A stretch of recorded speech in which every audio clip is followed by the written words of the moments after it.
रोजच्या उपयोगात पडणाऱ्या किचन टिप्स। नमस्कार मंडळी, ओजस्वी किचन्स मराठीमध्ये आपले सर्वांचं स्वागत आहे। टिप नंबर 1, बऱ्याच स्त्रियांना कंबरदुखीचा खूप जास्त त्रास होत असतो।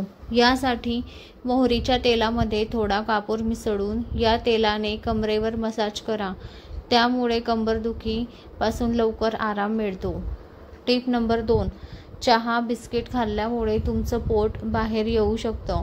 यातील कॅफेन आणि बिस्किटमधील साखर, सॅच्युरेटेड फॅट लठ्ठपणा आणि वजन वाढवतात। टिप नंबर 3, बेसन पिठाची खांडवी अजून टेस्टी बनवण्यासाठी त्यात थोडे दही मिसळा। टिप नंबर 4, मलईमधून जास्तीत जास्त तूप काढण्यासाठी त्यात बर्फ घालून मिक्सरमध्ये हलवा, यामुळे सर्व लोणी वेगळे होऊन वर येईल आणि मठ्ठा तळाशी राहील। याचा वापर तुम्ही कढी किंवा रवा इडलीचे बॅटर बनवण्यासाठी करू शकतात। टिप नंबर 5, आपण रोज गॅस पुसला तरी गॅसच्या बटनांच्या भोवती अडकून बसलेली घाण स्वच्छ होत नाही, म्हणून आठवड्यातून एकदा गॅसची बटणं काढून गॅस स्वच्छ धुवा।